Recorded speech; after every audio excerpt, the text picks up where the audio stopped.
Greetings, everybody, and welcome to episode 72 of the Sickcast, aka the Siblings in Cardboard podcast. I'm your host, Donnie, joined by my buddies slash co-hosts, Noah and Thomas. Whether you're a veteran card gamer or a first-timer just testing the waters, we are all Siblings in Cardboard. Gentlemen, how have things been since the last time we talked? Hey, no, you could be as disruptive as you want. I'll just mute you in post. No, it's not that. I was gonna pull it up, right, and then jump in with it, but my envelope template where I just copy paste and print onto envelopes popped up, and so I was like, "That's not the intro," and then I just started dying laughing, and he took off. He did that on purpose. He came into my computer. I was waiting on you to start. I was going to wait for you to start, and then I was going to cut you off again. I was going to get you again, but instead, here we are. Oh, I'm doing good. I mean, played some cards in the flesh and blood the way it was intended. It was fun. How was the armory on Sundays? Yeah, how has that armory attendance been? I've heard that it's been turning out pretty well, but I haven't actually been over there on a Sunday. 12, 13 people yesterday? Yeah, we're consistently hitting around 12. We'll see now that the gem packs have dried up if that keeps going. The gem packs are bangers. As far as incentivizing people to show up, that mix of getting something and gambling each week seems to be really doing it for people better than even a good promo doesn't have as much incentive as the gem packs do. I did talk a little bit about the gem packs and things like that with John, the guy at Level Up, who actually played. He played his first ever armory, the Bolton Armory. So he got introduced to the game, and we talked about it. And I was like, yeah, we understand the gem packs are going to dry up, but the way that it's said is just the best way. Just they come in, play, get your gem pack. We understand that there's going to be a time when they're not there. Okay, we'll just have that weird inner period until we get the other ones, and maybe LSS will get a little bit more out there to store, so they can kind of if they're doing the participation, they can run it over. So LSS is very much victims of their own success right now. They were not anticipating the response to the gym packs and to the hunted at the same time, I guess. I think the fact that LSS just ran out of allocation at one of their stores, and I think they even have a good bit left over at Johns Creek, means that we got quite a few, because I think I heard some stores running out in a week. So depends on how they're allocating it. I mean, or how many people show up too, I guess. I don't know. If they have bigger armories, 20, 25 people, I mean, you'd run out pretty quick. Gem packs, though, I love. I mean, it's great. I think the cards in there are good. It adds another extra layer to collecting in terms of extended arts and things like that for commons. So it opens up more artistic kind of representation as well for artists to kind of do fun cards. It expands the collector value in a way, so even if the other card doesn't have value, you get the extended art. It feels good, and like you said, it's a little bit of a gamble. It's something fun to open. Maybe you get a gem pack for your armory. You don't do pack per win. Some armories do both. Some however you guys do it. But I really like the gem packs. They've been a good success so far. As far as playing Flesh and Blood, I've actually been playing a ton. I'm prepping a little bit for Battle Hardened Charlotte that's this weekend. And so I've been playing a lot of Inset, a lot of Florian, a little smattering of other heroes here and there. I played, just for fun, I was playing Thunk Victor last night. Okay, I'll bite. Thunk Victor? Yeah, it runs 9 copies of Thunk. So that when you block with your Test of Might and Test of Strength and Trounce and all that stuff, you keep revealing Thunk and making more and more Might tokens. I swung a Miller's Grindstone at someone for 12 once. That's cool. I command and conquered someone 5 turns in a row, and it had more than 6 power every time. That's crazy. Yeah, you guys probably don't know what Wall of Meat and Muscle does because the card kind of sucks, but it's really funny. I've heard of it. It's a 3-block Guardian root card that says if you have a Might token, put an attack from your graveyard back on top of your deck. So I just kept putting Command and Conquer on the top of my deck, and I was playing against a Zen, and he kept blocking with his whole hand. and eventually he just gave up. And it turned out he had a sink blown in his arsenal that he just kept trying to protect. Mm-hmm. On the 4th Command and Conquer, he's just like, I give up. Nice. I actually managed to play a few games of Talishar over the last couple of days, and I was just feeling spicy or nostalgic, I guess, because I booted up a very, very old Bravo list and decided to just try to bonk some people. It went about as well as you'd expect because I slipped into the open lobbies. I just started a lobby with Bravo, and I think the very first person that joined was new. Ironically, Of course. of course. Yeah. I mean, sometimes when you load into Talishar, it feels like people are just hunting for their good matchups and they just want to beat people up, and that's literally what it felt like to me because I just got dogged. I mean, it wasn't even close. Then the next game that I got to play with the Bravo was against a KO, and that went not quite as bad, but still lost. I think I played like 3 or 4 games with Bravo, and you just can't bonk people right now. It's just KO's it's armor's just too not the good. time. Yeah, armor is fantastic, and yeah, the assassins are good. Assassins are very, very good. Which is why I like playing assassins. I mean, I also played several games of Slippy, and I started working on another version of Mario. With a little bit more dagger focus because I'm sick of D-Reacts. I'm sick of running into D-Reacts, so I wanted to have more blues so I could run the full set of Command and Conquers and Leave No Witnesses again. And that led me to more daggers matter, so there's more retrieve, and it's something I'm cooking up. Something I'm trying. I'll have to send you the literate Slippy deck list. The what? The literate Slippy. Literate Slippy. Yeah, it runs like either 8 or 9 books. Okay, It's really fun. yeah. Yeah, hit me Dude, with it. The first time you play Codex of Inertia and you flip a Leave No Witnesses into your arsenal, you're just like, yep, this is the deck for me. That seems good. It's pretty rude. It's like even more rude than Codex of Frailty in some ways. Because you still make them lose a card, and then they lose a card off the top of their deck. And then even if they defend the Leave No Witnesses, if they can't use that card in their arsenal, they just lose it to the Inertia anyway. It's really funny. Yeah, that's pretty good. Yeah, and then other times that. you'll flip a Tarantula Toxin into your arsenal and be like, well, I guess this card's staying here. You could get it out eventually. I mean, he is a chaos hero. He's supposed to be chaotic. And when you run 9 books, the game, it is pretty chaotic.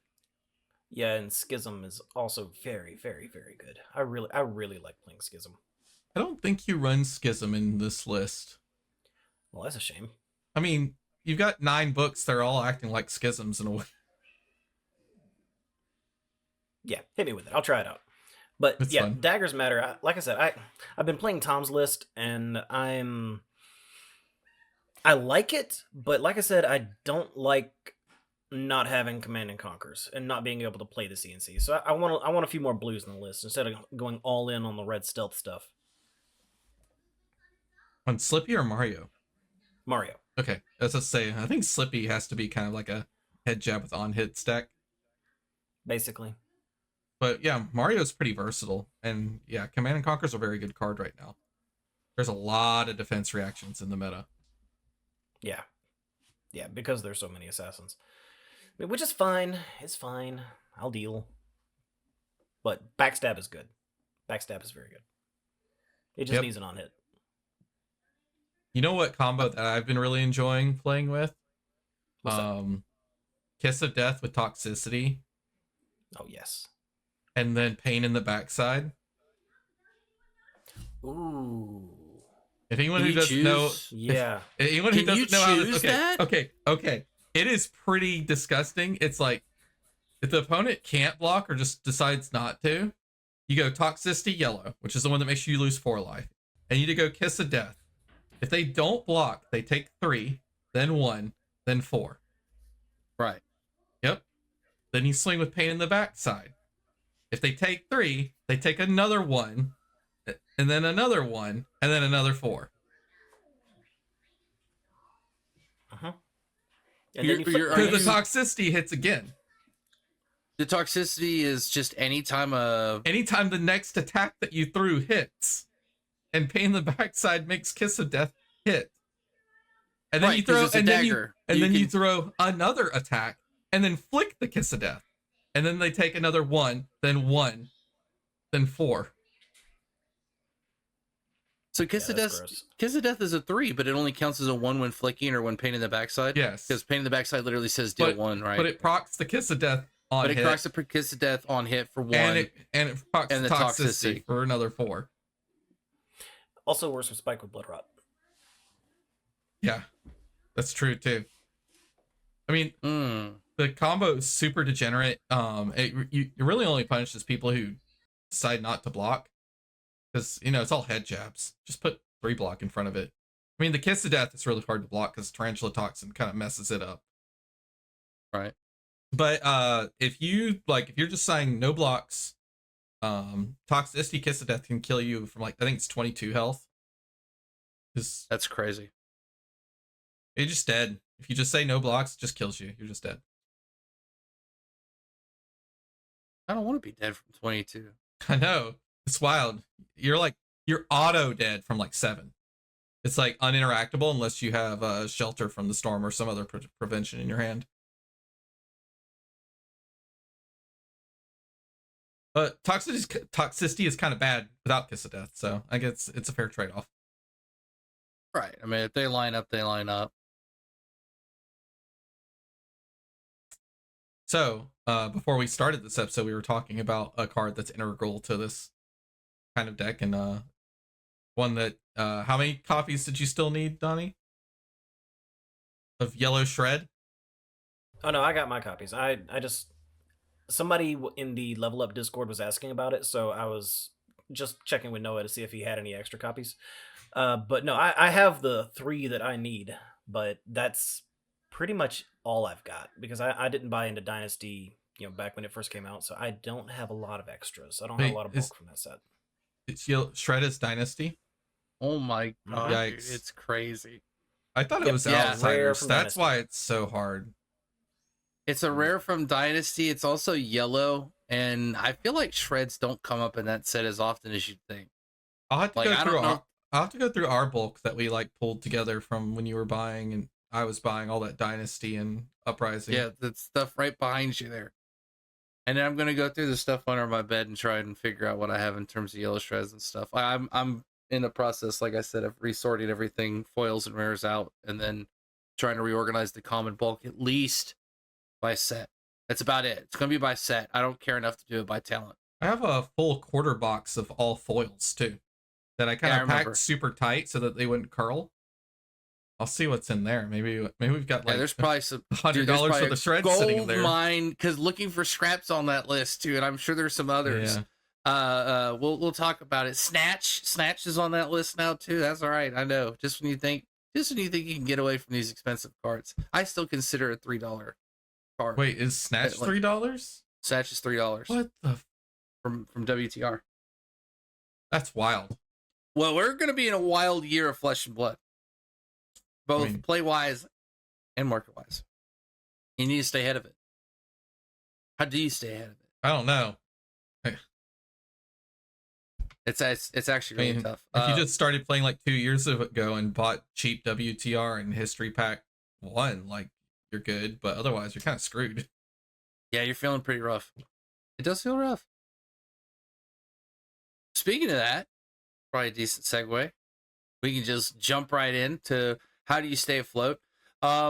I think it would be wise, and we can always add it afterwards. Well, I mean, you don't have to add the video, but if we want to in the comments, I would say if you really want to get a kind of an idea of what other people think about the market as well. I know I'm not the only person that talks about it. Obviously, there's tons of people in on it. But pretty big seller on TCG Player, Righteous Gaming, put out a video kind of talking about some of the same things we echo here. Peter from Inmax also put out a what's going on with Hunted and other box actual product allocations. So I would watch both of those videos to kind of get an idea.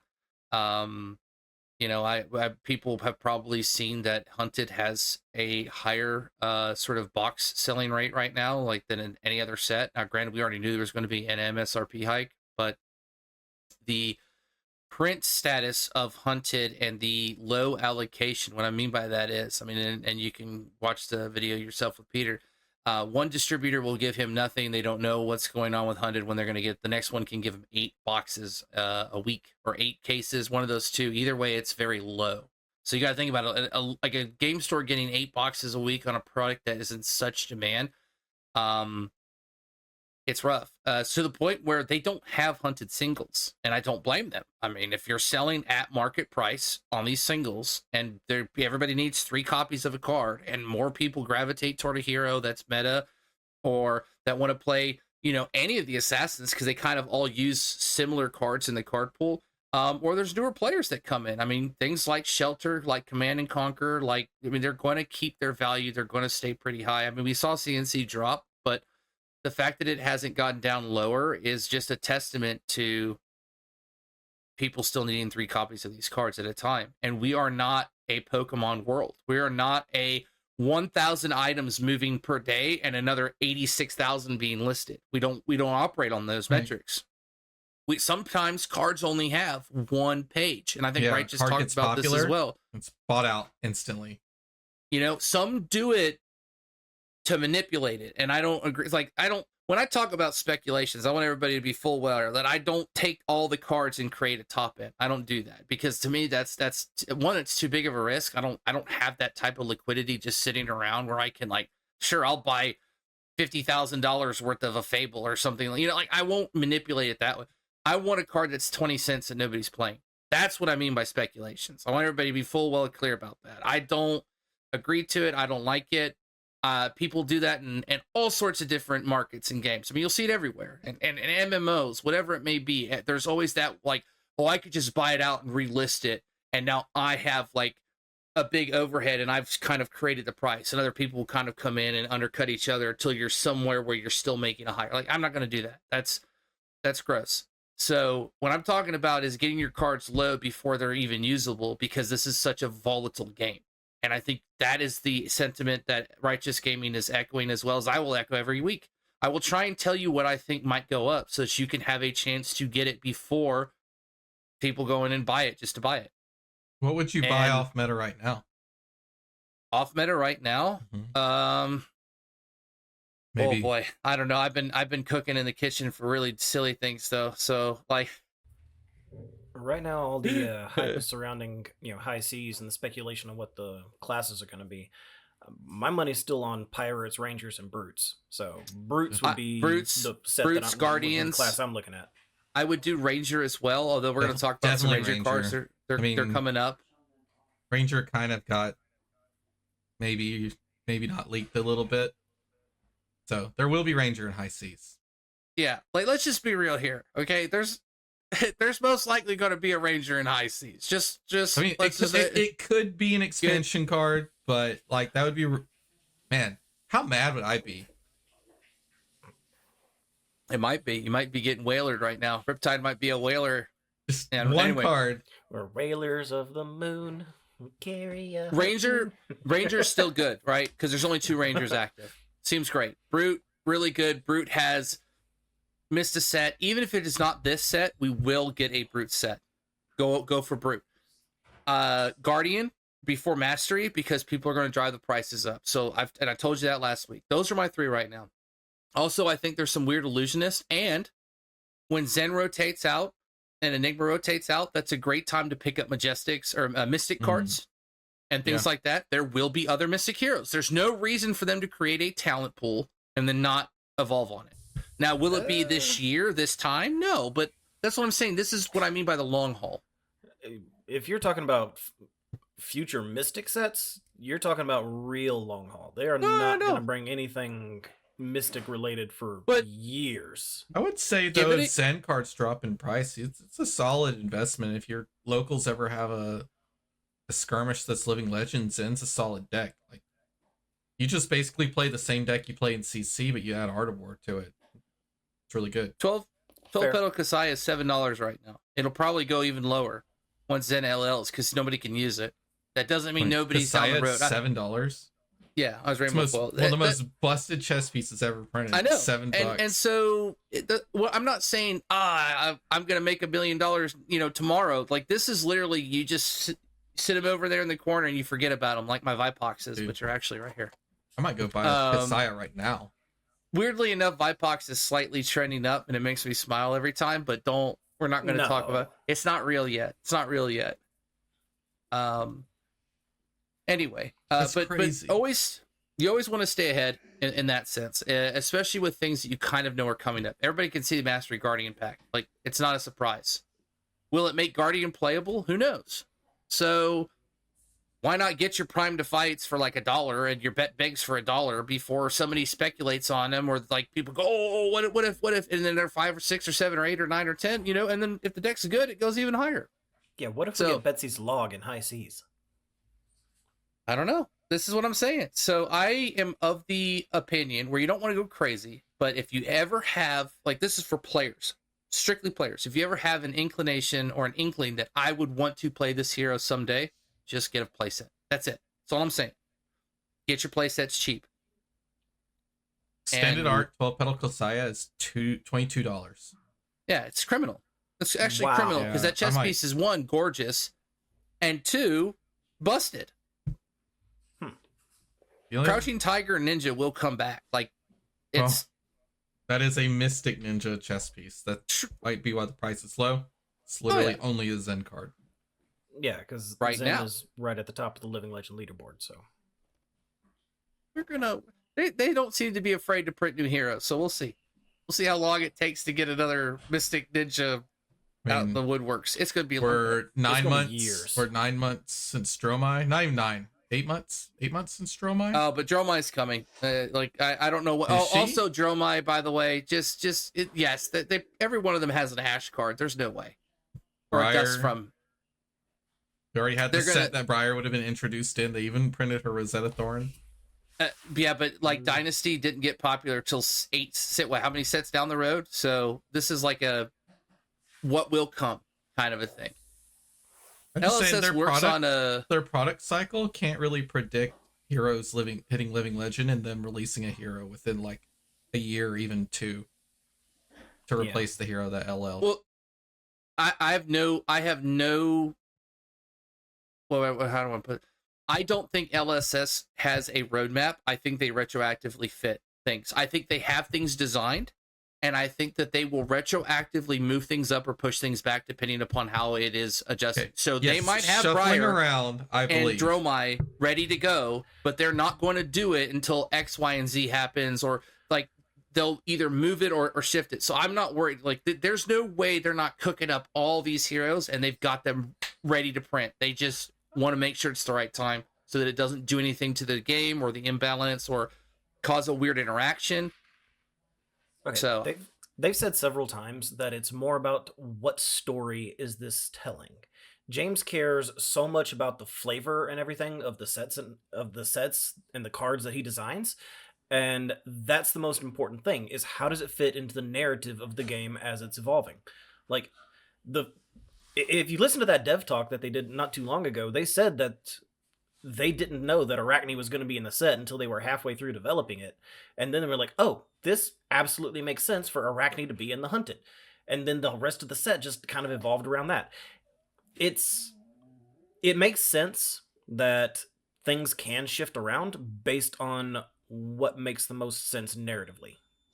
Right? Yeah, I agree. Yeah, if you think of it from a product release standpoint, Arachne being in the Hunted doesn't necessarily make a lot of sense considering how much assassin support had been printed in the near past, but from a limited perspective it's quite good, and I don't really hate the state assassins are in right now. It's a little jarring at first, but when you get used to the play lines, it's not too bad.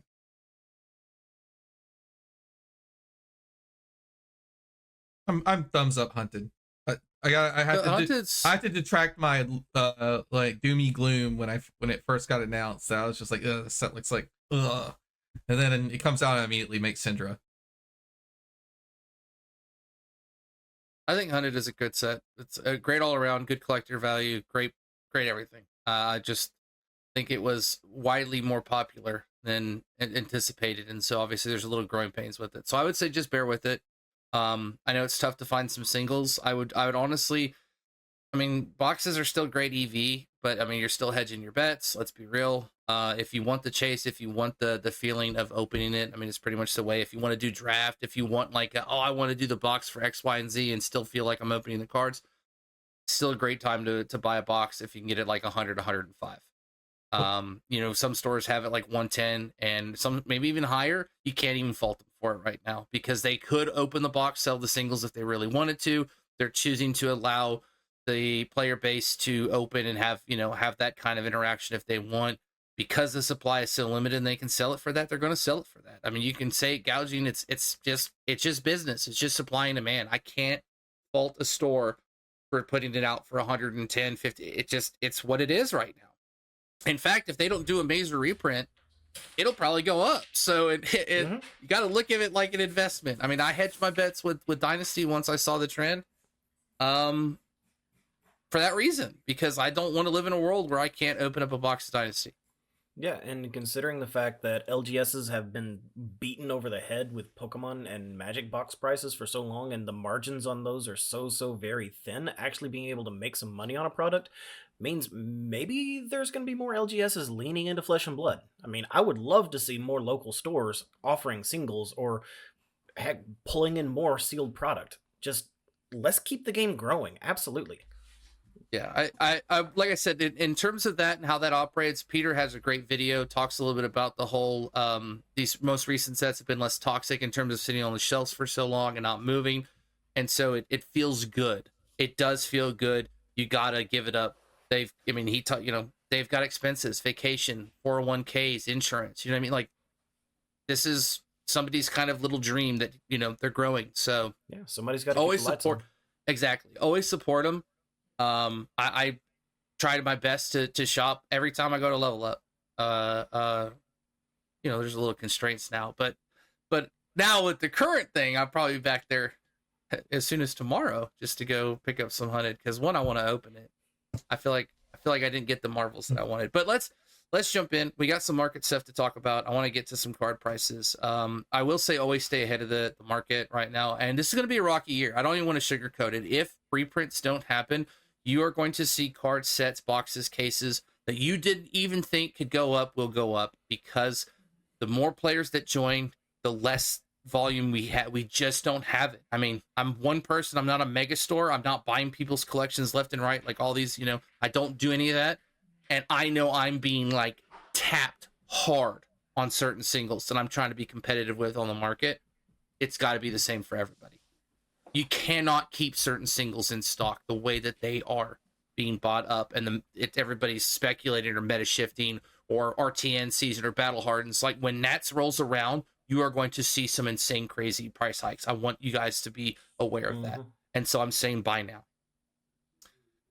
We're gonna just throw it yellow shred. You're paying the dynasty tax here. It's $6 a card for a rare. This is non-foil. It's wild. And I don't mean like $6 and not selling. I mean $6 and just flying off the shelves. Rainbow foils, you're looking at the cheapest being a lightly played for $12.25, and then it goes up to $14. And so this might actually be one of the most expensive rares I've seen, from not some weird like Bittering Thorns red type of scenario. This is just a straight up out of a box. Where's the dynasty? Nobody has it, and all the assassins want to run it for the most part. It is literally one of the best cards.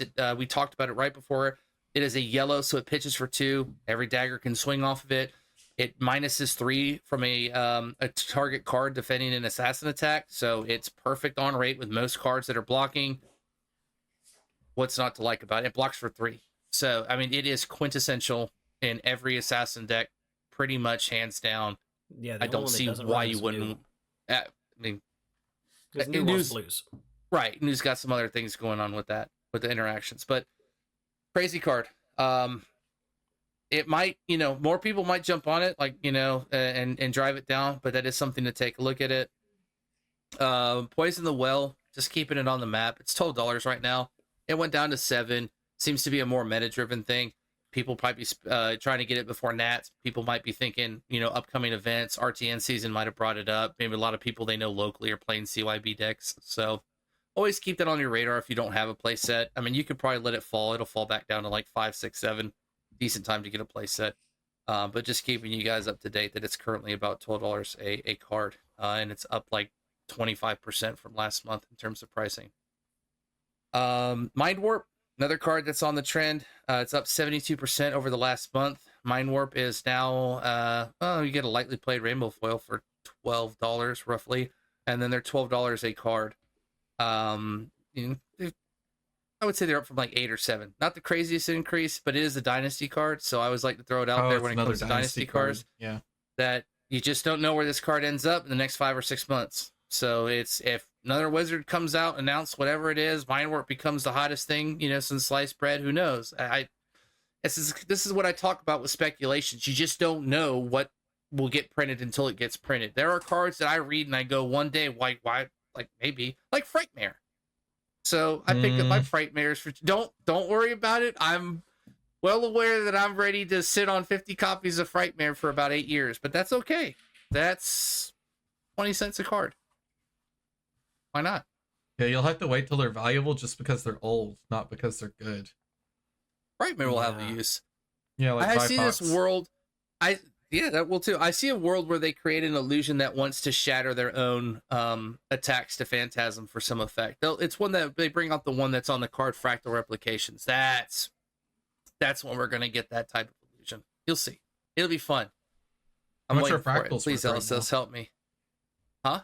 How much are fractals worth right now? Fractal's down. Fractal only had that that initial success when it first came out. And it's back down to like this is $1. $1. Okay. When Fractal Replication is playable, it is the most busted card in Illusionist by far. Yep. And it's $1. I would this is no. one of the ones that you could speculate and buy a playset of. I think Channeled Oblique Expanse is on there as well because it literally stops people from fusing cards and it stops people from searching cards. And we just don't have enough ice in the meta. So there are cards that you should read and go, wait a minute now. If there was a hero that really wanted to play that, like, that stops fusing, that stops searching, whoa. They're going to get played. Get them at $1. It's a 2 block, though. Yeah, well, you gotta have some drawback. Just going to touch on it. Plow Under is still $66, not going anywhere. In fact, this is like, the Rosetta's in the same place as Hunted. I don't know how, but it is. In terms of just low quantities. There's 1, 2, 3, 4, 5, 6 listings of Plow Under on TCG. That's what I'm talking about with limited volume. It's not like, hey, go find it. It's where are they? So $66, about $68 with shipping, and then it goes straight into $70. Your rainbow foils are $70, $79. Like, you're just not catching any breaks on this. Apparently nobody liked that Felling of the Crown wasn't following the same boat. So Felling of the Crown is now at the same price as Plow Under, in the same boat, in the same problem. $68 for a lightly played. It is $70 for a Plow Under. That means, and this is the same thing with Shelter, if you open Rosetta sealed product and you get a Plow Under and a Felling of the Crown, you're literally over the box, and that's 2 Majestics. You're guaranteed about 7 Majestics usually. Sometimes you get the low end of 6, but usually these newer ones have been 7, 8. Even on sometimes you can get like 9. It really just depends on how the cold foil works with you. I think the lowest I've ever got was like 6 or something out of like Outsiders and Dynasty, but that's like, I would say older Fab. I think they've really kind of pushed the ratios a little bit. Are you going to guarantee those Majestics? No, but I mean, what, you got 8 chances at $70? Box costs $100? Feels all right to me. But yeah, Felling of the Crown. What can you do? Censor. Next card, Censor, meta-driven. Censor back on the upswing, kind of ebb and flow of Censor. Censor is $23 right now, $24 for the first rainbow foil. Wow.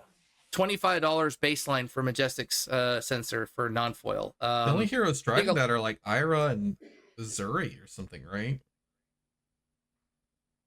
It's just one of those, I don't know, it's one of those meta cards. I mean, I guess you can call a lot of things. Like, yeah, and get it wrong. Well, I mean, but you get it right, you stall their turn. Like, there's only, if you're scared of a card being played, for the next turn that you think, oh no, like I don't want to see this so that I can clap back, or like I'm setting this up, then just call like arc lightning, you know? Read Censor's effect for me. You got to pull it up, right? Yeah. Censor is a 1 cost red, so pitches for 1, costs 1, 3 block, 5 attack. When this hits a hero, name a card. They can't play the name card until the end of their next turn. All right, but they can still pitch it and they can still block with it and all that other stuff. Yeah, it's not as until the end of their next turn? Until the end of their next turn. Okay. So you call whatever card you don't want to see, and like, I mean, if I could have willed it into my game as Azalea on Armory and called Blood Rush Bellows, it would have been the greatest thing ever, because my opponent wouldn't have had a turn that blew me out because he saw all 3 of them in the first 4 turns. You know what I mean? Like, it would have been great. But instead, dude, he walloped me. I was like, this is the opposite of the Exalia exchange. Like, I don't have any arrows, and take my hand. Like, it was rough. And let me tell you, KO ceiling is still way up here for damage. Oh yeah, crazy to me. Crazy. Wow. I think KO is kind of too fair. Other than having a giant bridge. That is so ironic. It is weird to say that he's one of the most fair, but he probably is. He's one of the most fair, like, ceiling decks, but his damage is still, I mean, like, 4 card 17 still feels really good. I'll put it in this perspective. I was playtesting with Syndra, and he went second, and he Blood Rush Bellowed me on his first turn, his second turn, and his third turn. And I think I misplayed a few times, and he still lost. I didn't block either. Like, I guess I blocked a little bit, but I just beat him up. I mean, if you do have to block, you still have game. Like, I can't block with 3 cards and play Azalea. I can't, you know what I mean? I can't block with 4 cards and play with 1 card in Arsenal with Azalea. I just can't. Like, that matchup doesn't work that way. Well, in most cases. The game state I took him to was pretty funny, because he can block and throw a card back, but he's usually blocking with 2 cards and then throwing like 6 back, sometimes 7. Where Syndra is blocking with 2 cards and throwing 7 back with a flick knives. Right. So you just beat him. So, like, if you're at life parity down to 2 or 3 health and you're both blocking with 2 cards, playing 2 cards, Syndra just wins, and that's what I did. Yep. Yeah. You have extra pokes and prods and width that he can't afford or can't block. Yeah. You could literally head jab into, like, Blaze Headlong, into flick, into make a resource, into swing your other dagger, buy your other dagger back, pass turn. Yep. They can't do much about it. Like, and then their big play to get you back on the value is the Bear Fangs. So if they don't draw Bear Fangs and manage to keep it, you just kind of beat them. Yeah, Bear Fangs. Let me tell you, Bear Fangs is also even scarier when it has 2 Blood Rushes behind it. Wild. Yeah. So who's actually playing Censor right now, then? Is it just Ira? It's really good in Ira, like insane in Ira. Well, yeah. I mean, is there a secret build of Mario or Arachne that's running it? I mean, Uzuri, I know, wants it. Maybe Uzuri wants it for sure. I think it's just free real estate for Uzuri. The really insane Ira line with Censor is Kodachi for 1, then the attack that's if a dagger is hit, it gets +1 and go again. You swing that for 4. It's the new one that a dagger has to hit. So the Kodachi hits, it swings for 4. So that's 1/4. Break chain, play a dual threat, then Kodachi for 4, and then Censor for 8. 9. Oh, 8. Yeah, no, 8. And it's kind of wild.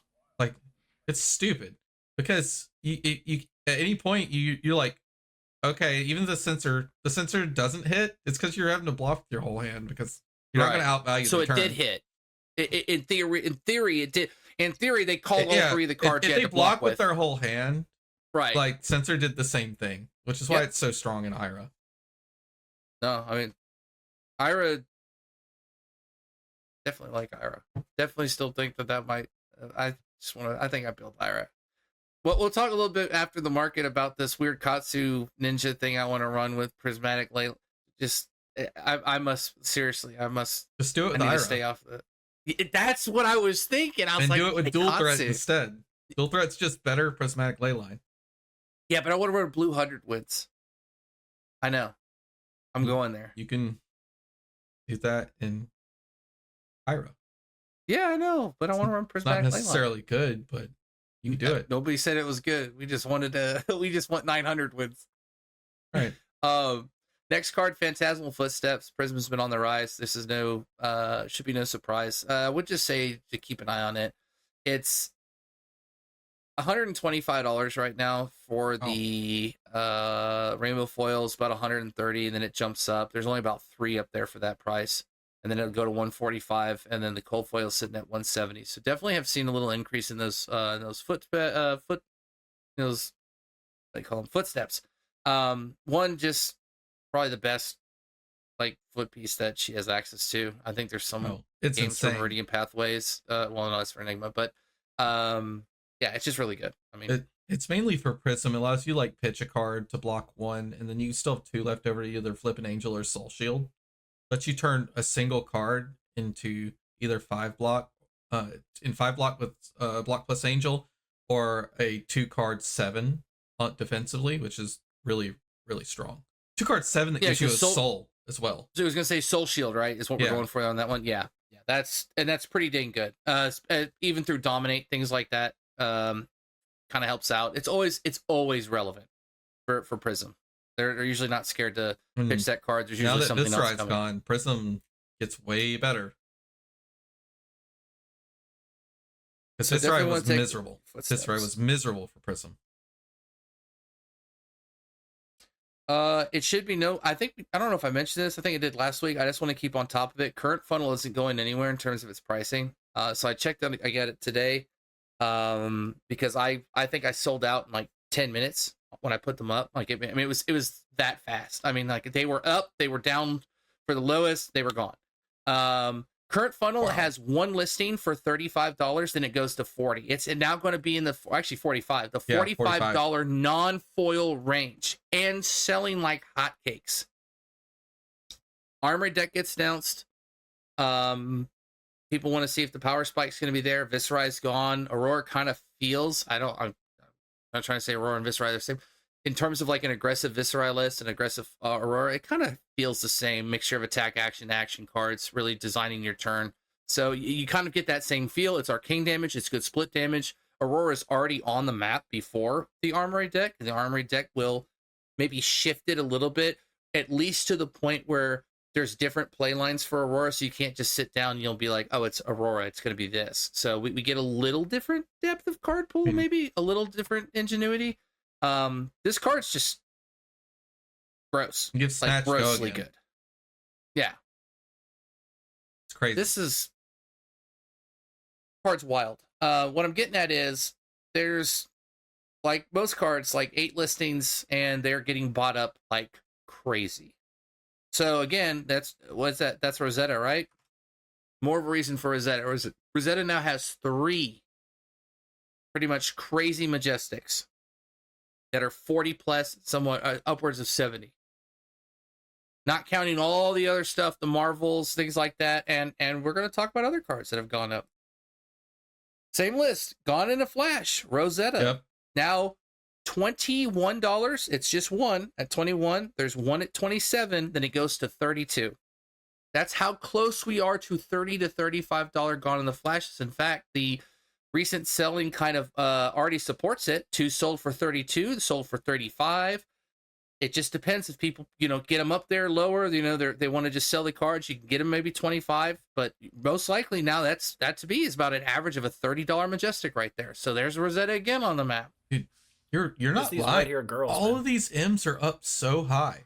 I remember when this set came out, like Destructive Tide was like $4. Yep, it's 15 now. Yeah, it's 15, 16. Yeah. Seeds of Tomorrow you basically couldn't get rid of it. That topped out at 20 on one of our market minutes. It's now about $15. The limited availability, plus the I want to play this now, plus the player base, plus the Armory deck hype, always culminates. It culminates to this when it hits the certain cards. This is the fab market in a nutshell. Things happen, meta changes, card goes up. LLs, not playable, not in the meta, it goes down. Ebb and flow of these cards. And if you're catching up at the top end of this peak, where I call like the peak of these cards, the highest they've ever been, you know, you're kind of in that like, well, shoot. But that's usually when people gravitate toward it because they're seeing success with it. So it's a very dual-edged sword. So it's like you don't want to buy it because it's not successful, but you wait till it's successful and you could have had it at $10. So yeah, always stay ahead of it. That's all. If you ever think you'd play it, you're gaining value by leaving it in the binder. I promise you. You think, oh, I've got these cards, and what am I going to do? Just let them sit there. Dang. Tomorrow they could be worth $30, and then you can trade that for stuff you want to play. That's the way you should be looking at this. I sold a Gone in a Flash extended art, I think, for $80 to our buddy Justin.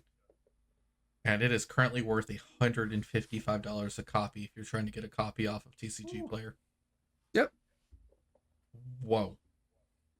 That's crazy. This is Okay. and yeah. I feel like our podcast. podcast is turning into, holy crap, that's an expensive card. Holy crap, that's an expensive card. Well, we're in an inner period. I mean, obviously, if there's some tournament results and things like that, and there's a tournament going up, we could talk about meta, and I'll speed through this as fast as I can. But I mean, we're just in this weird inner period. But we're, like I said at the beginning of all this, we're also in a part where Flesh and Blood, as it gains popularity and its card pool is tapped for every deck differently, that you're just going to see increases across the board. Singles are going to go up. If something doesn't happen in terms of print and things like that, I'm not saying overprinting, but it could be by design. There could be anthologies. They fix it through armory decks, whatever it is. In the interim, things are going to go up. It's going to be the year of increase. I'm just going to call it now.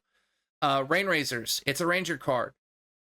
Get it before something else comes out and reveals that Rangers are confirmed, because Rain Razors is Rain Razors. Let's be real. It doesn't block, but it's a hell of a card. It's a very good card. It's $12 right now. It's slowly been trickling up from like 7-8. I would grab it. Another Rosetta card, Arcanite Fortress. Couldn't tell you why, but they chose today to go up. Both the extended art and the original are up from like $19, $15 up to $30 a Arcanite Fortress rainbow foil, and the extended's up to like 80 or 90 out of nowhere. So weird, right? Because we just lost Viscera. It's just some things don't make sense. Yeah, $92 for the extended art. We already talked a little bit about Vipox. I like Vipox. It's real in my heart. Snatch is a $3 card, $4 with shipping if you want to count it that way. That's where we're at right now. Generic WTR Snatch, just regular unlimited edition Snatch, not even rainbow foil, because if you want a rainbow foil, it's $7-8.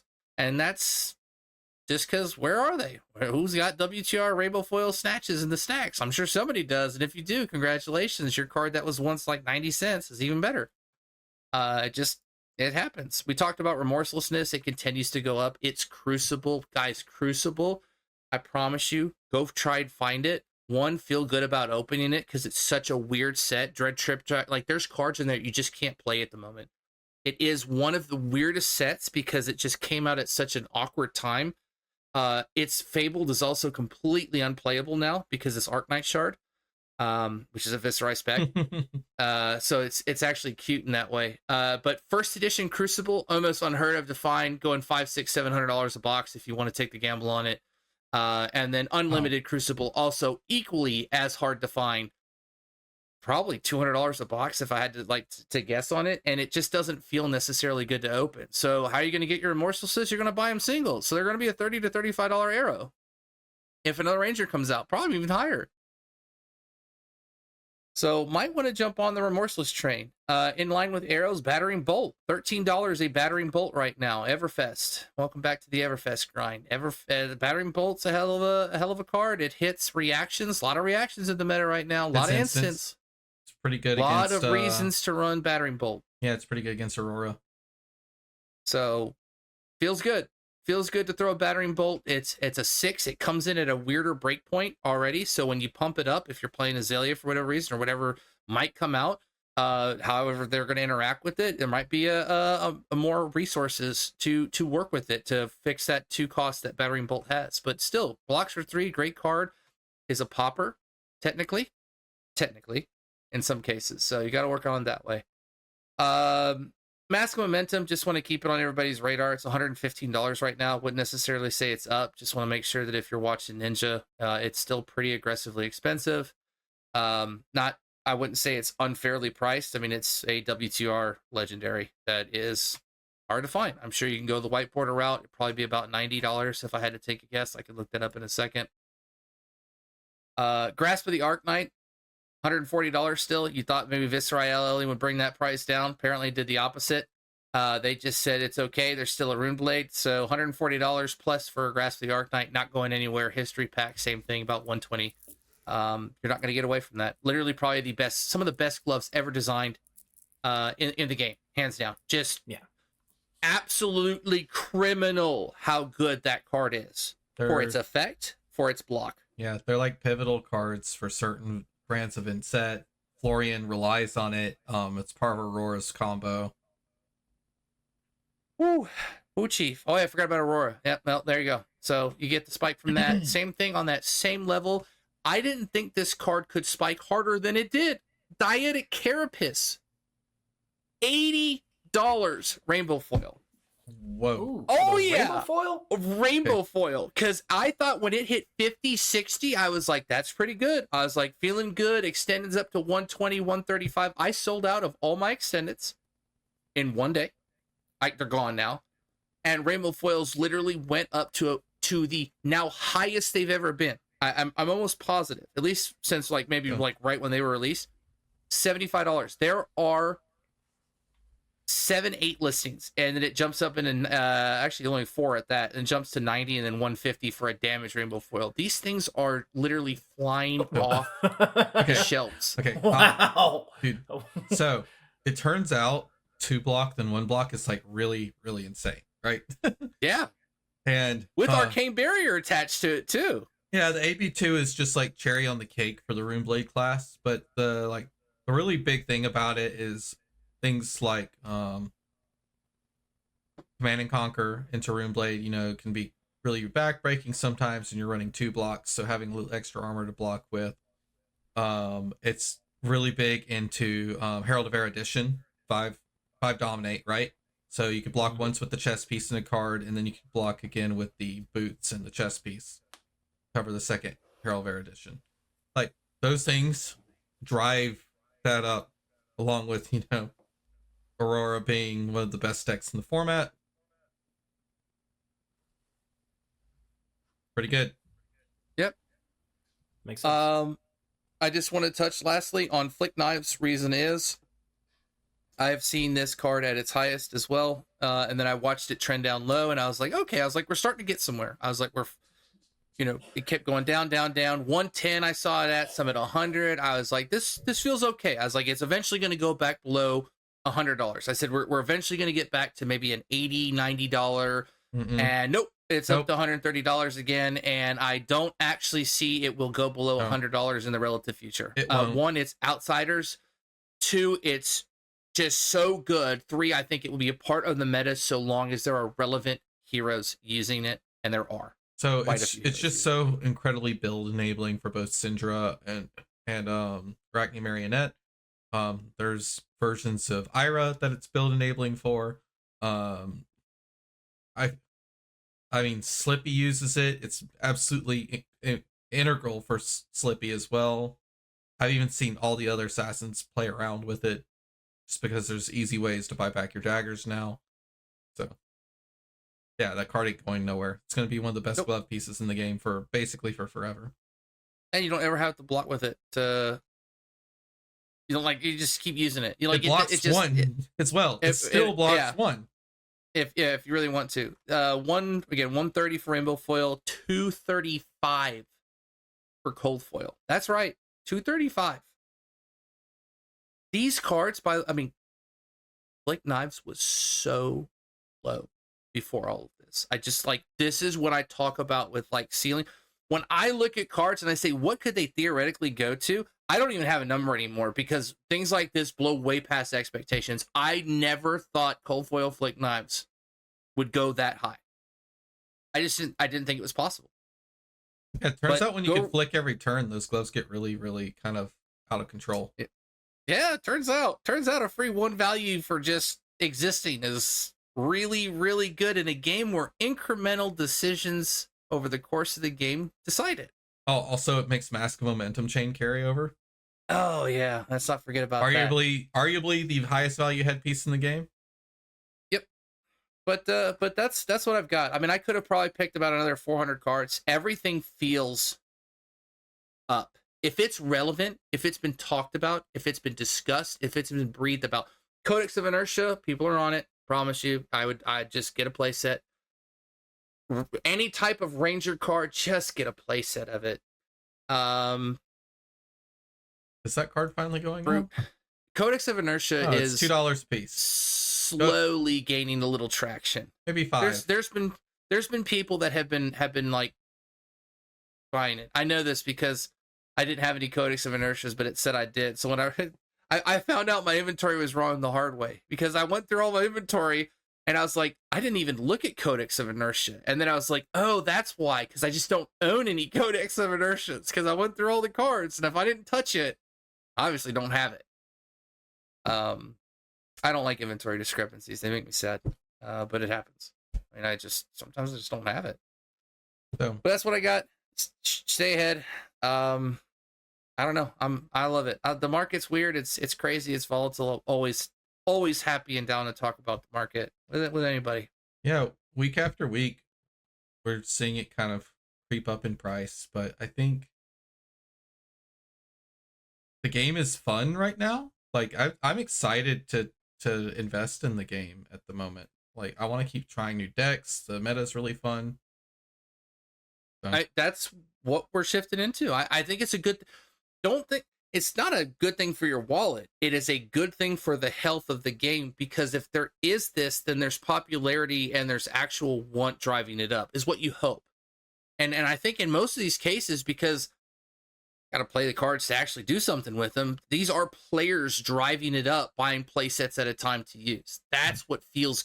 People are buying Aurora because they want to play Aurora and sit in the flesh and blood and play it. And we're seeing it, whether it's a spillover from other games, whether it's new people joining in, whatever it is. I mean, we've seen it locally at our armory.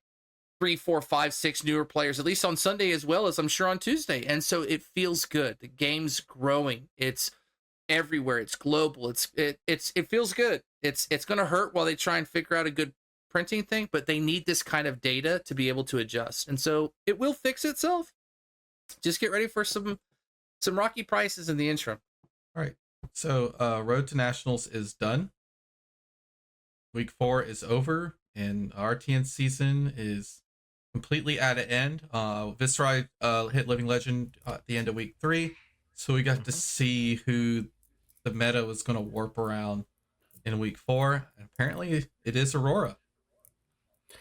I don't know if it's warped around her, but she definitely picked up a lot of wins in this last weekend. Well, someone who's been underperforming the entire RTN season picked up a couple extra wins this week, and that was Zen.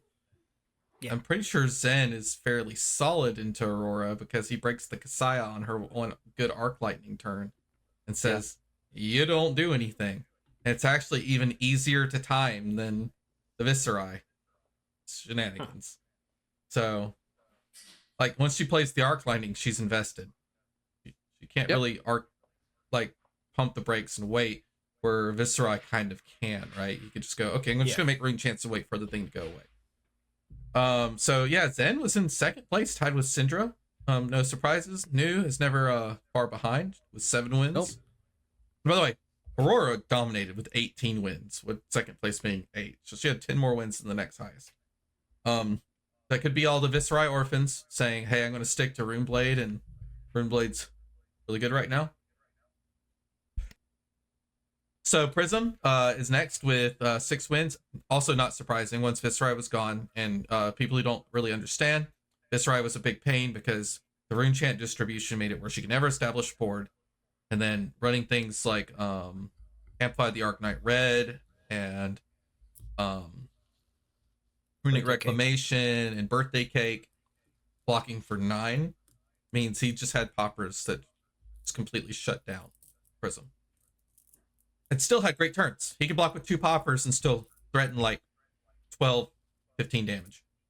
So, Vincent coming in at 5, tied with Florian and Verdance. Or no, Vincent 6, Florian, Verdance, Enigma all at 5. And then it starts to taper off from there. Bank got 3. It's not bad. Brightney Marionette.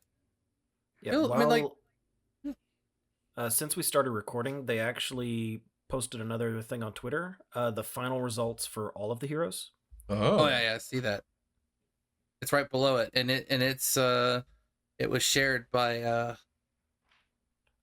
Justin, who couldn't be here. Dang. So Vithra missed a week and still had the most.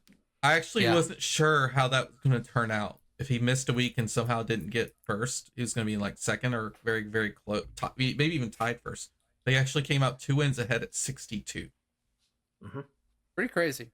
Pretty dominant performance. And then Aurora's that second hero at 60, which again doesn't surprise given the most recent results. And then I think below that was New, or New, correct?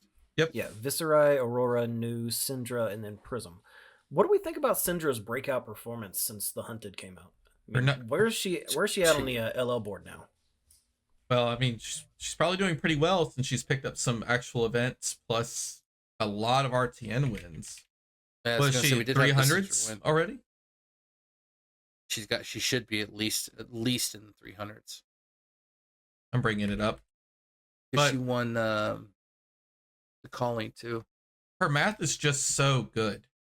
And making 3 extra resources per game, like on the turn you need it, is just insanely strong.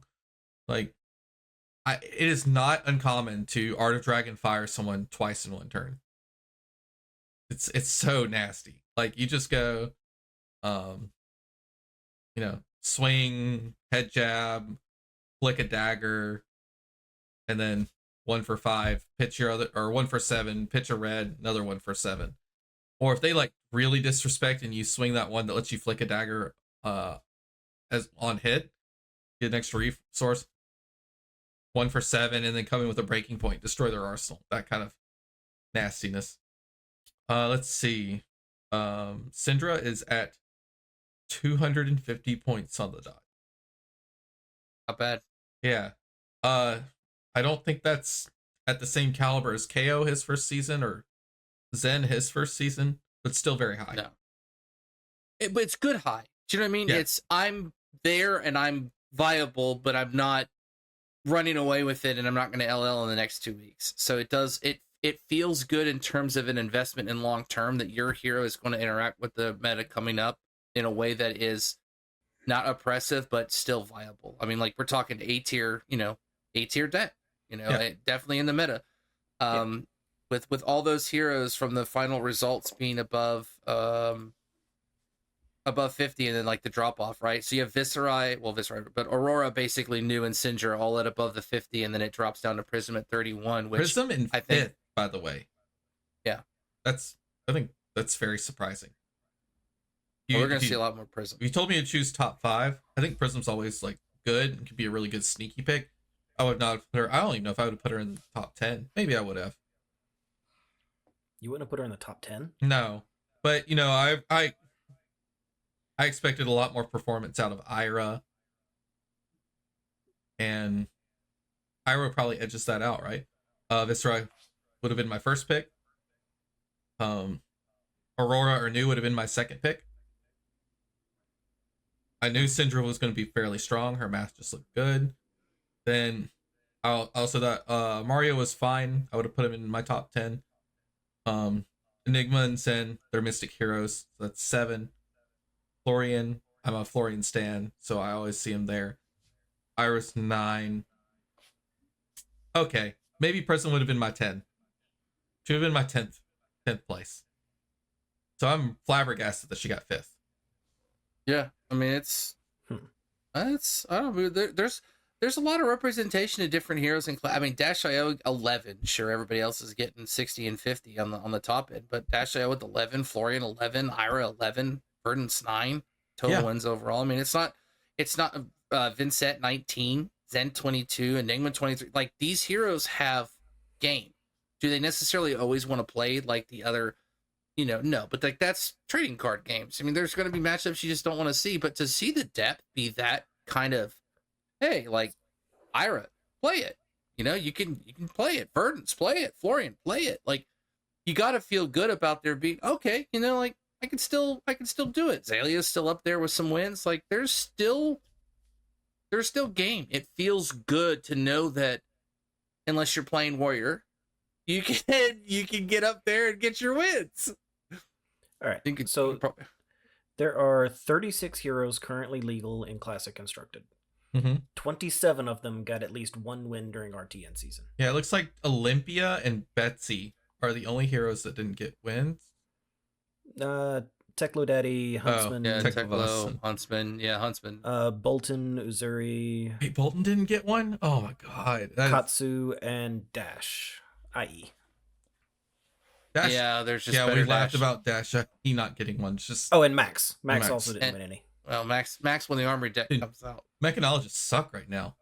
Yeah. Warriors suck. Mechanologists suck. I don't even know if the Max deck is going to make Max better. It's probably going to make Dio better. That might be that would be ironic. It might be like the weird kind of thing where you're just like, oh, Max is going to get better. And it's like, nah, it's Dio time. I mean, you crank a boom grenade off the top and like connect with it and then swing the wrench twice. That's crazy. I can't wait to actually see what's in that deck. Yeah, I do too. Give Max a real identity outside of what he lost. I mean, I'm excited to see it. Rest in peace, Nitro Mechanoid. I feel like they're kind of saying that this card is out of their design space now. Yeah. The payoff sucks. There's like several heroes in the meta that can just like destroy it instantly. Yeah, Shred's a card in a lot of decks. It's so stupid. It's so stupid that Shred can just like make it explode. Tarantula Toxin can make it explode. Okay, Jarl's got like 5 things that make it explode. Syndra can make it explode. Man, so dumb. There's a lot of hate. There's a lot of hate out there for Construct Nitro Mechanoid that's just naturally there. Shred. I love Shred. Apparently, so does everybody else. Yeah, every assassin's running it again. Like, almost every assassin's running 3 or 4 copies. They're like 3 yellows and 1 red, or 3 yellows. Plus Tarantula Toxin. Right, which is like Shred. Yeah, it's yellow Shred with extra text when you play Kiss of Death, right? Right. It is so good with Kiss of Death. Oh, it is such a good card. Yeah, Assassin's feeling good. I tell you, it's just better Warriors right now. I gotta go play that attack reaction class. Do it. If everyone stops playing Warrior, if everyone stops playing Warrior, they'll print good Warrior cards, right?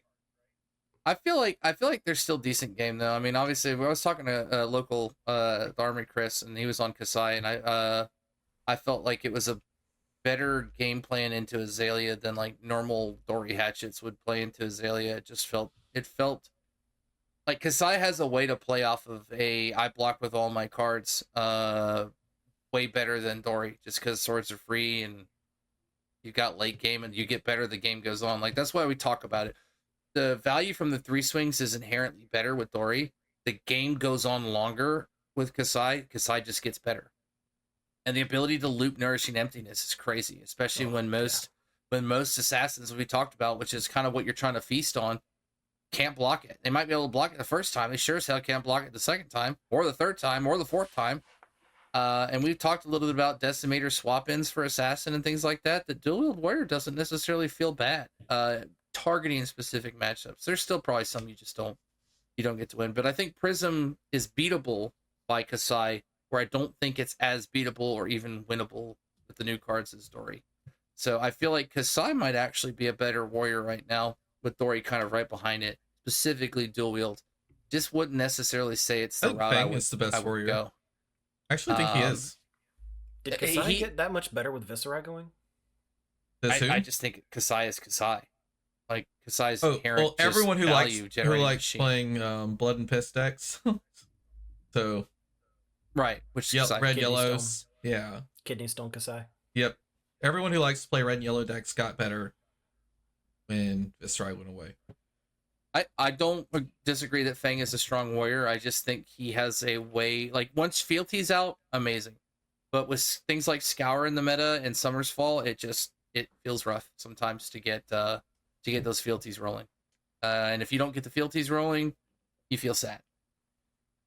I just think the list hasn't been found yet. I think his daggers are like way overrated. Oh, way overrated.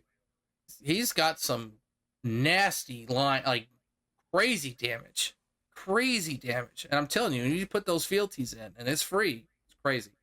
Headpiece is a little underwhelming, except in certain matchups. Then it feels pretty good. Yeah, into other warriors feels amazing. And well, the Zen as well. You want to stop that weapon. It feels okay.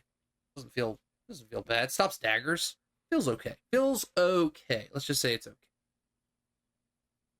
Yeah. But I'd be playing Azalea or Ira right now. I just don't think it's time. And if I built Dory, it'd be Dawnblade, just because I haven't played it in so long, and I really just want to do it. I haven't seen somebody in so long. I read Route the other day, and I about like weeped. I was like, "This is one of my favorite cards I've ever seen created." And I was like, I haven't played it in almost a year. Oh, And it feels criminal to not play Route. There's too many decks that just go no blocks, and you go, "Man, this route sucks." Yep, that's kind of what it is. And so you're damned if you do, damned if you don't with Dory. Because if you design it for no blocks, they block. You're like, well, this sucks. But if you design it the other way and they don't want to block, you're like, well, this sucks too. Yeah, I just realized I haven't played a game with new in weeks. That's been on the One of Mario the- train. yeah. Hey, Mario's good. Well, you got to have a backup plan for when I just new haven't found inevitably a- LLs. Yes, and also I just haven't found a build of new since the Hunted came out that I actually like. I don't know. We talked about this. You're more of an aggressive. I mean, I consider myself aggressive. That's why when I play Azalea, I like it, because I just like to look at my cards and go, "Wow, that's a great line." And then I just Bunga Bunga, yeah. I mean, because like I don't. Is it the right one? I don't know. But man, oh man, if 16 red in the ledger dominates, sure doesn't sound like a bad idea today. So it's like, if I can do it, I'm going to do it. It feels right. That's why I like Dawnblade Dory in a way, because yeah, I can exchange, but like there are turns where I'm just like, wow, it doesn't matter how you do this. Like I will eventually win this out. So it just feels good. It feels like fun to play it. We have a local that's new that's playing Dory too, so it's kind of fun. Just seeing the cards like be played out, I'm like, I want to swing Dawnblade and get counters on it again. But there's so many D-reacts, it actually feels like a very rough time to play Dawnblade. So much prevention. There's a ton of prevention. Yes. And there's only Chorus, which is terrible, and then Jagged Edge, which costs 1. If Jagged Edge was 0, I'd be a little bit more apt to 0 wanting for to 2. play. 0 for 2, I think, would have been fine with the prevention. 0 for 3 is like, that's not even overrate, but just the prevention kind of makes it overrate. Just generically 0 for 3 with no downside. It's a little bit overrate. I mean, she's so fair as it is, though. I don't know. Azalea is good. I got to touch the list up a little bit, and I just need reps into the newer heroes. Like some of them I don't even know, like why I'm doing this or if I'm supposed to block or not. Like I don't know. It was weird. I just want to talk about Battlehardened Charlotte coming up this weekend before we wrap up. This is going to be the first major competitive event since Viscerai Living Legend, especially for people going to Pro Tour. This is like, I think, an event to watch. I don't think you'll see any like super tech lists that people are trying to keep on the DL for Pro Tour showing up here, but I think you're going to get a general consensus of what the meta is going to be for Pro Tour. Be pretty exciting. We don't think Aurora's just gonna be flat out the best deck far and away. White-haired girls OP. I don't know. If people are going into the Battle Hardened expecting there to be an uptick in Aurora, which they should, as well as an uptick in Prism, and then representation of Sindra and New, then everybody's going into it that wants to win. I mean, or could be testing things designed to interact with those decks. And you'll see the matchup. You know what I mean? You will see some matchup where you're just like, well, I guess, I'm not going to, if the Florian comes in, I'm getting Florian, or like, if the Ira comes in, whatever it may be, like you'll have your seeding of matchups, but usually you're going in with a game plan for the top 5 or 6 decks you expect to see. And those are the decks that I would expect to see. There's some really good Aurora hate right now. Like, because Link is like incredible against her. Shelter from the Storm is just stupid. I played like a 20-point Shelter from the Storm against an Aurora. Ew. Yeah, she played Arc Lightning. I Sheltered from the Storm. They conceded. Their hand was like second strike. It was like second strike, and then the one that you fuse with a lightning card to deal 1 arcane damage. Yep, that's it. So they don't get the ping, so they don't get the. They don't get the go again on second strike. Yep. Their hand was not completely non-functional. Yep. Just like that, boom, prevent. Yep. They could open up with the 0 for 4 with the 1 ping, but the Shelter from the Storm is on the stack. They lost on the spot. It's hilarious. That was an $80 card.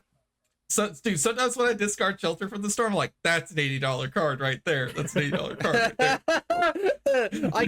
I can keep it. Cover 4. Dude. I can pitch it. Cover 3. My favorite. Wow. Dude, my favorite is when an Arachne slings a dagger, and I discard a Shelter from the Storm, and they pass with 3 cards in their hand. I'm just like, $80 card right there, baby.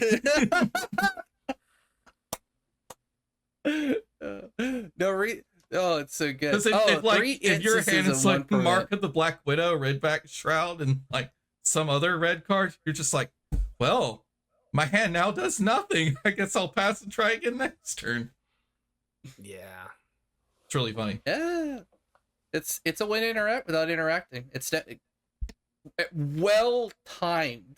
It actually creates great deck building tension because the D-React is like bad in a lot of cases if you compare it to like the effect of Sink Blow. Sink Blow's hand filter effect is just so good. Yep. But man, when you stop an Arc Lightning or a flick or a dagger hit, Shelter just seems nuts. Yeah. Sink Blow hand filtering and getting the sigil was probably the craziest thing we've ever seen. Only brought to you by Sink Blow. Okay. Which is, yeah. But yeah, that's the last thing I wanted to mention. Battlehard Charlotte's going to be exciting. I'm going to be there, so I won't be able to watch it.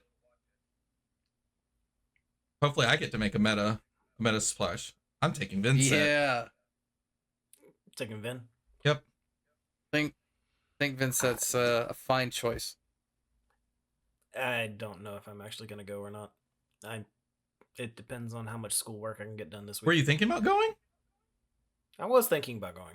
Is it Saturday, Friday, Sunday, all day? All the 3 days? I'll have a room for you. If you need a ride, you could ride with me. So just let me know what you decide. I'll let you know. Other than that, then it's Pro Tour, and then we got Nats. Yeah, I think there's a splash of little things. I think we have skirmish season, right? Then it's Pro Tour. I can't wait for Vegas.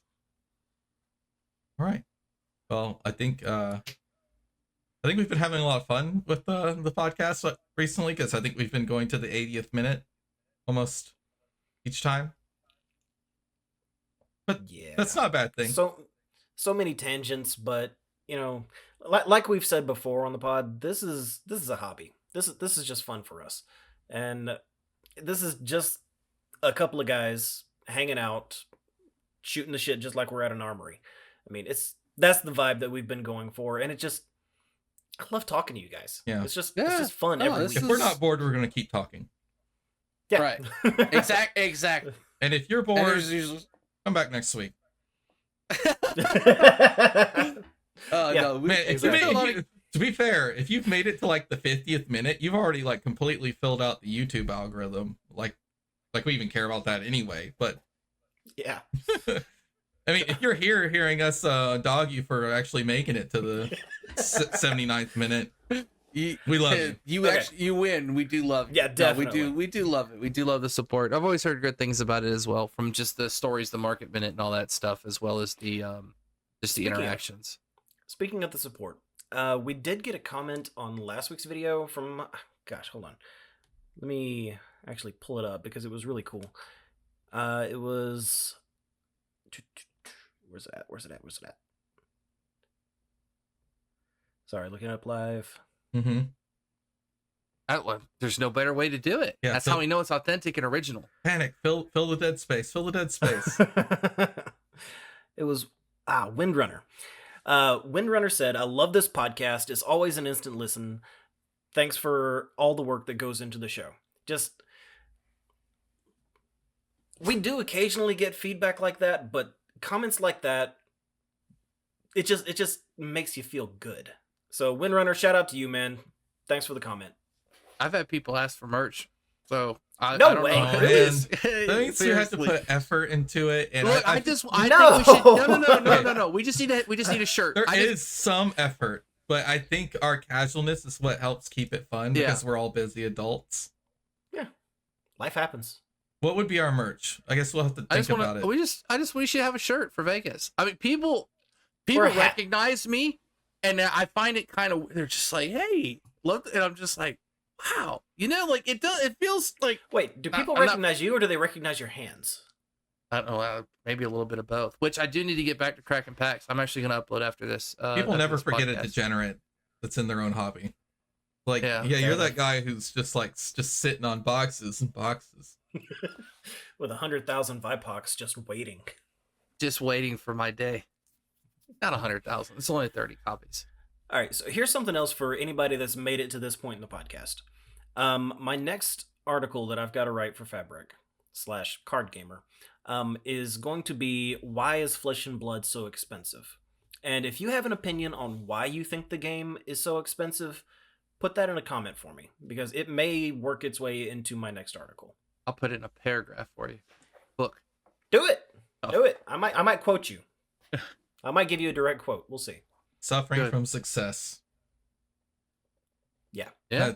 That's my general term. I don't know what the success is exactly, but Yep. anyway, All right. We got anything else, guys? that's it for me. Not yet. I need to go practice. Fair enough. Noah, where can everybody find you, buddy? At Big Max Fab on Twitter, at Big Max on Blue Sky, at Big Max on Discord. Anytime, market, whatever you want. Cards. How to lose games is Dora. You name it, I got you. I can tell you what not to do. That's exactly right. I can show you exactly how to lose on any of the assassins. But anyway, sorry. Thomas, what about you, buddy? At What the System Fab on Twitter, What the System on Blue Sky, What the System on Discord. You'll find me like TCG's Discord. I'm also in the Cards R Us Discord monthly doing their monthly league. And I think I hopped into Agroblaze's 96, Agroblaze 96's Talishar league that is starting up in the middle of March. He's a cool dude. If you're in those Discords, jump in. We'll play some games. Sounds good. And I am Draco Hominus 87 everywhere social media is sold. Specifically Blue Sky, Twitter, Discord, those are the big ones. Hit me up. My DMs are always open. I'm more than willing to chat about this phenomenal game. If you got something you want to say, hit me with it. But if there's nothing else, we're going to wrap it up. Not yet. I got Okay, it, cool. but it's coming. Thanks for joining us, everybody. We hope you enjoyed catching up with us this week. And if you did, subscribe or follow depending on where you found us to catch us again next time. Until then, take care of yourselves. And remember, we are all siblings in cardboard. It's not that witty. I'm like on a Fab 2.0 my own self. Read the card, resolve your triggers. That's it. Make it plain and simple. Till somebody else messes up big time, then I'm on you. I promise. I'm watching. Always.